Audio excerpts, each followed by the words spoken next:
You are now listening to Giami Journey Radio.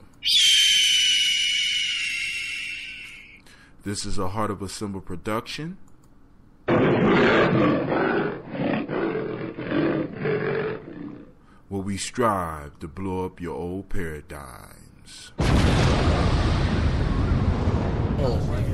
Alright, so we just finished the PT test, the PFT. Anybody want to share any insights, any victories, any problems that you had with the test or during the test? My victory is I beat everything I did last year. You beat everything you did last year? Yes. You sure? Yes, I got 20 last year. I got like 26 last year, and I got like 24 minutes in the mouth. I beat all of them. By 10. So you making improvements? Yeah. I ain't beating it again next year. I don't know if I'm going to get past 10 minutes. Anybody else? You can't beat yourself up already. Nah, I'm just trying to who anybody else? I'm glad you got the test. Anybody else? Go ahead. I made some improvements. I know I didn't do 20 push-ups last time.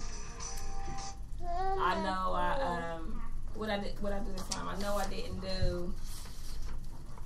I remember last time I only did like 3 sit-ups, so I made it. I made an improvement about 4 times that this time, so I'm proud of that. I do have a goal though for the mouth test. I plan on getting that done in 15 minutes, so I'm gonna try that again. All right. Anybody else? Go ahead. My victory is this is my first time doing it. Okay. That's your victory? Got him. All right. Anything else? Anybody else? Well, I'm frustrated because I did less push-ups, less sit-ups, and my run is slower. So I got to get back up on my stuff. For the second year, this as far as us as a group doing it together, the second year I came in second.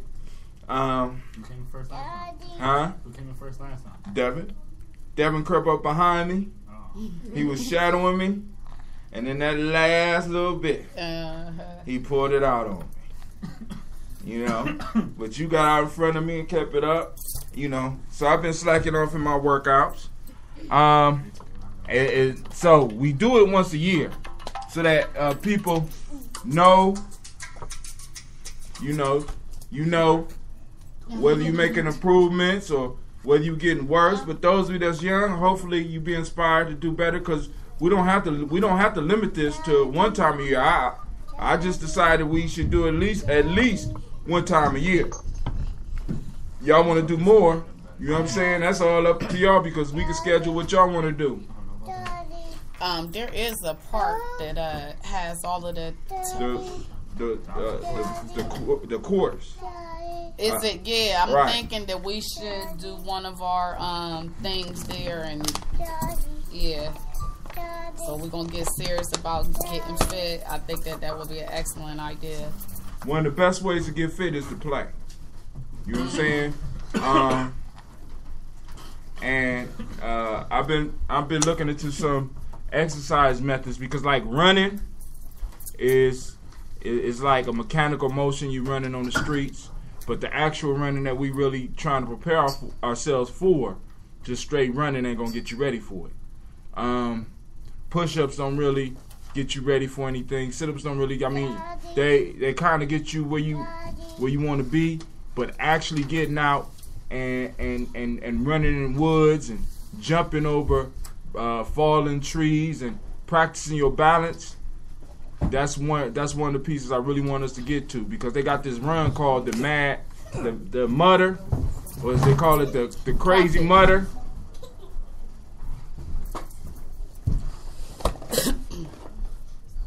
Find a seat, young lady. Now. Not from up under the table.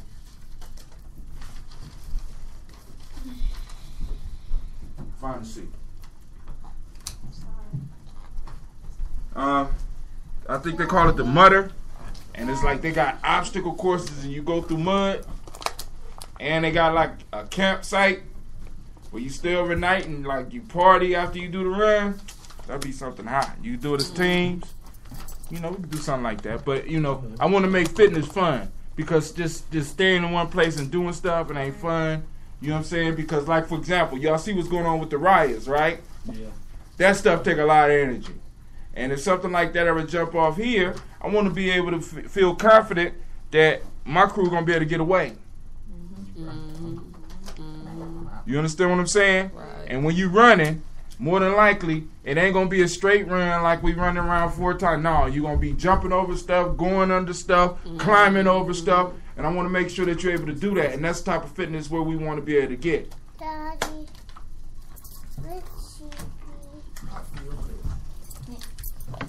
So, alright, so let's go on, read a little bit, because I got to get out of here at 6, because I got to go. I'm back down in one car again. Anybody remember where we left off at?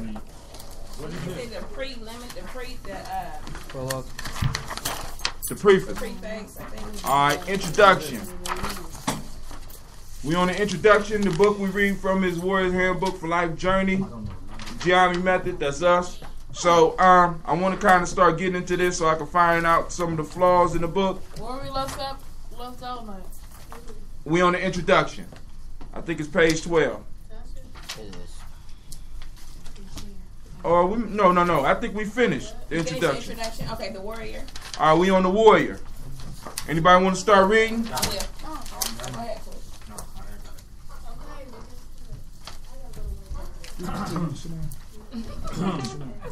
I don't care The what warrior. This book is for those who want to sharpen their skills, not just the skills of aggression, but the true skills that have been overlooked in modern day warrior training. Yes, it is true that warriors are excellent physical fighters, but those skills can be picked up at any gym, dojo, jama, or rota in the world. When I speak of warriorship in this book, I will discuss those skills that have been sitting in the shadows. Those skills that have been knocked to the rear and ignored, but are the real foundation blocks upon which warriorship is built. We will go further into the definition of warrior in later chapters, but I need to stress here that a warrior skill is shown not just on the battlefield. As a matter of fact, that makes up less than 5% in the warrior skill. The warrior skill is shown his mental and spiritual life. When you run into a person that just flexes and shows off his or her fighting skill, more than likely you are not viewing the warrior. This type of individual is nothing but a thug or a bully. Who has missed out on the true power responsibility of the warrior. The true power of the warrior is not pulled from the body, but pulled through the body. You can go now. This power comes from the mind, spirit. Can y'all read up a little bit louder, please? The mind, spirit, and the connection with their source. Some of the best warriors in the world are monks, and a majority of their time is spent on mental and spiritual matters. Sun Tzu states you never hear of the best generals because they never go to war. They have learned through their dedication to the warrior art that it is better to deal with a molehill before it becomes a mountain. In Bruce Lee's last movie, Enter the Dragon, he reenacts an ancient story about a warrior who beats his opponent through the art of fighting without fighting. Some of the best warriors in the world are unknown because they end conflicts before they can grow into the level of physical confrontation. Now, I do want to put a disclaimer on this statement. Please don't try to push those individuals, true warriors, into a physical confrontation because it will end bad for you. If you don't believe me, read the original story that Bruce Lee mimicked in the movie Enter the Dragon, and see what happened to the fool who pursued the master and forced him into battle. Warriors and wannabes, prepare yourself to work. This is not the path of the weak, and it is an ongoing journey, one that will introduce you to your strength and expose you to your weaknesses. This journey will break you down and then build you back up into a true warrior, and it will show in whatever field you are currently involved in. The warrior training I will be pulling from was developed over my years as a mentor, rites of passage trainer, and now a self-mastery coach. The system is very simple to follow, hard to master. You will be tasked on a daily basis to push through 2 levels of the 3 levels of learning. Follow the instruction and trust the process. you will slowly begin to see your mind change, and with it, the world you exist in. The process was developed from my years of working with young men and adults. I began to notice that all of the programs that I worked with did not seem to have a lasting effect. I decided to set out and create something that could speak of warrior traditions, but could fit in modern times. The young men and women I worked with were looking for something to master. Programs did not present the challenge nor require the commitment that is necessary to move someone to mastery. I noticed that they were given training and tools that they did not or would not take ownership of. I found myself in the same boat as the young men around me. There was a calling in my soul that these programs could not fill. Yes, they took up time, but they did not cultivate the minds. Most importantly, the men and women could not take long-term ownership of the process, nor were they held responsible for the information after the program was over. I decided to create something that could fill this hole, and hence you have the geometry method of warrior training. The first step was to create some useful information that the warrior could learn, not only learn but master, and then take ownership of. This was the birth of the geometry questions. These questions had to be simple, yet challenge the mind of the warrior to memorize it, to study the questions to get to a deeper level of understanding of the questions, to master them, and then incorporate them in their lives. This is how I came up with the first 7 questions. Then with participation of the tribe, it went to 20. And now today, we have 36. Now we are waiting for the next generation of masters to add to them. The questions became the foundation of the process. The study of the question helps with changing the minds of the participants. From the questions, I moved into developing the idea of symbol literacy. Being able to look at symbols and get underlying meaning and further the participants learning about themselves and the world. From here is where the symbols, myth studies, and our stories grew. These simple ideas forced everyone involved in the process to think deeper about who they really were and what they could do in life. Why questions? Why questions? My personal experience has taught me that we learn more from questions than from answers.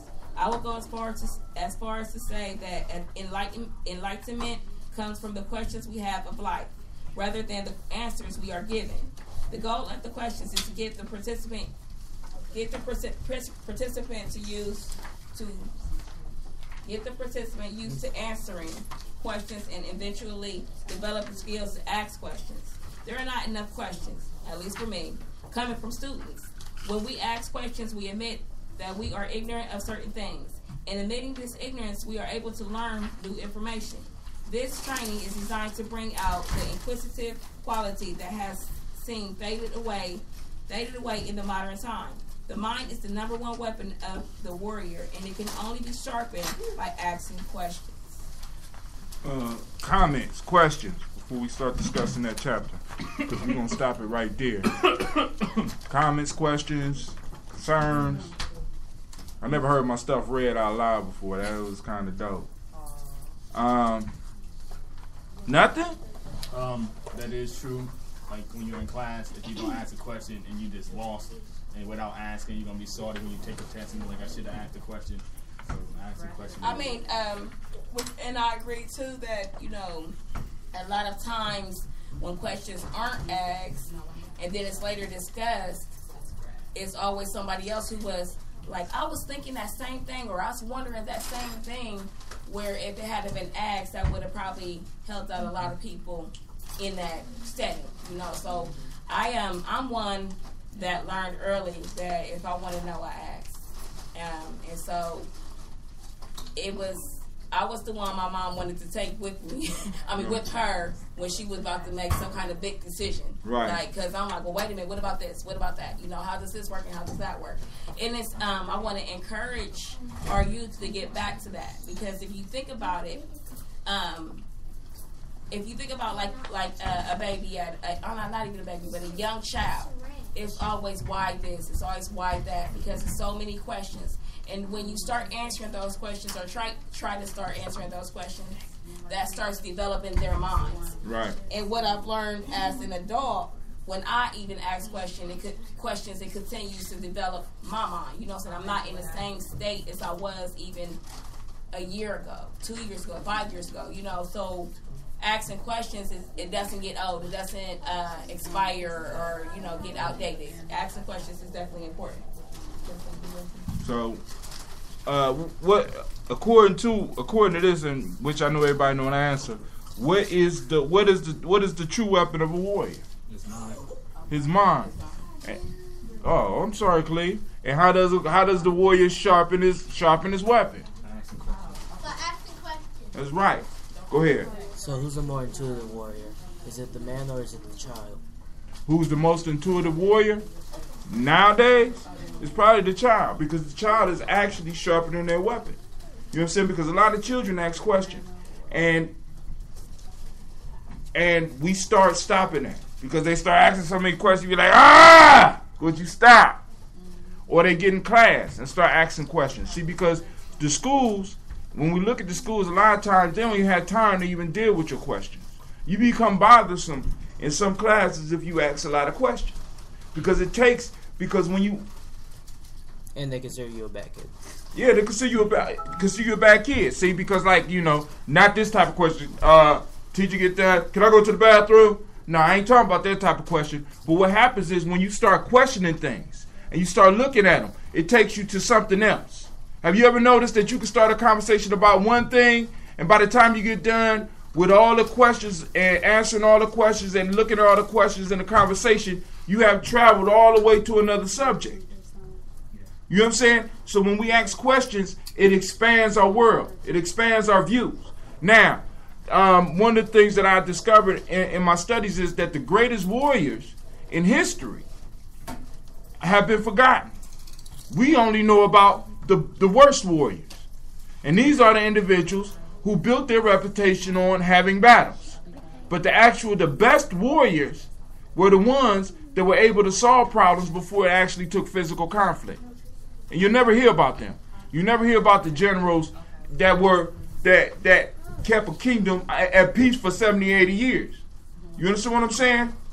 And that's the way I would love for our young people to grow, because we want to be able to have those individuals to be able, because they was asking questions, they're able to look at certain situations and be able to say, hey, I'm making a judgment call on this one. I think we might need to do A, B, and C, because if we don't, we're going to have a battle. But that takes somebody with an inquisitive mind. That takes somebody with imagination. You know what I'm saying? And the challenge for y'all this week, all right, because adults had a challenge, and no, none of them did it. Or could I be wrong? Mr. Mika, did you do the challenge from our study group? What challenge? The acorn. We ain't talk about it this week. Oh, no. No. Personal investments, right? Yes. But yo, this week, young folks, what I want you to do, I want you to start using your sword. I want you to start using your weapon. And I want you to ask questions. And not just in class. I want you to ask questions about the world that's around you. I want you to really look and start asking the questions. And one of the major reasons is that those individuals that are able to find questions that other people are not asking are people that develop a niche where they can actually make some money. You know what I'm saying? For example, everybody heard of Apple? Y'all heard of Apple? The company? The company. Yeah, the company. The monopoly? Yeah, the monopoly. Microsoft. All those were ideas that nobody ever thought they would need. Especially Apple. Because Apple make pretty computers. That's it. They make pretty computers. Bill Gates and Steve Jobs decided that what they were going to do was they was going to develop something and convince everybody that they needed it. Matter of fact, Apple prides itself on creating things for you that you don't even know you want yet, because they're able to ask questions. All right. Anything else in that chapter before we break it off? Oh, do y'all know the story that Bruce Lee told in Enter the Dragon? I'm surprised y'all ain't stopped and asked about that one. That was a good movie. I'm like really trying to So remember what the it movie. mean? The only thing I remember from Fight that is like- like the not opening fighting. sequence, and then afterwards like him fighting Chuck Norris. No, that wasn't Enter the Dragon. That was Is the Enter the Dragon when he got cut with the blade thing? Right, Wolverine, right. That one? yeah, the one the last movie he did, he actually Mirrors, did. It was like looking in the mirror, looking at himself. And he Right. Yeah, that one. But the story that he told was on a boat. He wasn't actually a story. It was a white guy that was a bully, and he was going around beating up all the Chinese people on the boat. And he walked up to Bruce Lee, and he tried to intimidate Bruce Lee. And he asked Bruce Lee what style of fighting he doing. What style do you use? Bruce Lee said, my style is fighting without fighting. And the boy said, show me some of that. So Bruce Lee told him, all right, we can't fight here. I need more room. He said, well, where we going to fight? He said, well, we could go over to this island. Homeboy said, how we going to get to the island? He looked out to a boat that was on the side of the big boat that they was on. And he said, we can use this boat. We could go over here and we could fight. Homeboy's like, cool. So the dude climbed out on the boat. And Bruce Lee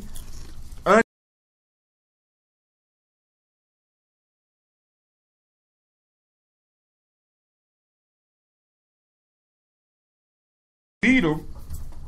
He fought him without fighting him. He outsmarted him. But that story comes from an older Japanese story, where an old man who was a retired swordsman, like that in the anime, you always got a retired swordsman, somebody who don't want to kill no more. And this is a true story. I can't remember the guy's name. He didn't want to fight anymore. So everywhere he went, the young samurais would always try to challenge him, and he would try to get away from him. But one dude was persistent, so he fooled him the same way. He said, you get off on this boat, I let, you know what I'm saying, we could go fight. Homeboy get on the boat, he let it go.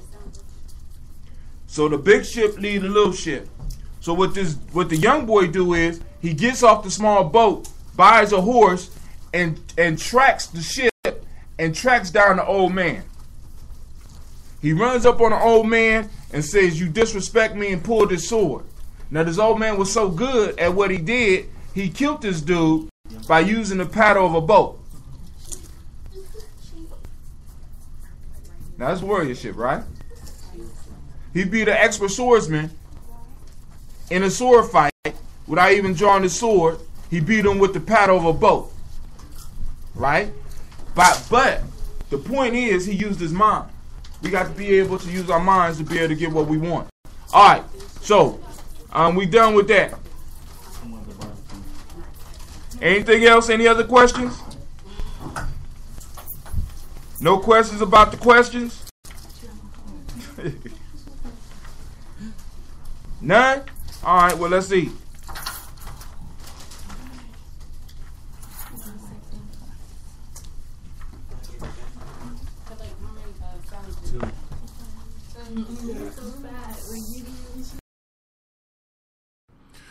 You are now listening to Giami Journey Radio. This is a Heart of a Symbol production.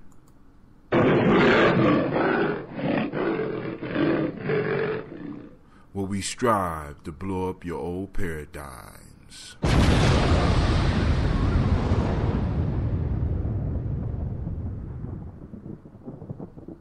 To the special session. Alright, mic's still hot. Huh? Any other discussions? Any topics y'all want to talk about? You said two. Spoilers! Okay. I got spoilers in the next 2 weeks. You got who? Spoilers in the next 2 weeks. I'm gonna give these people time. None? I think that's what I'm talking about.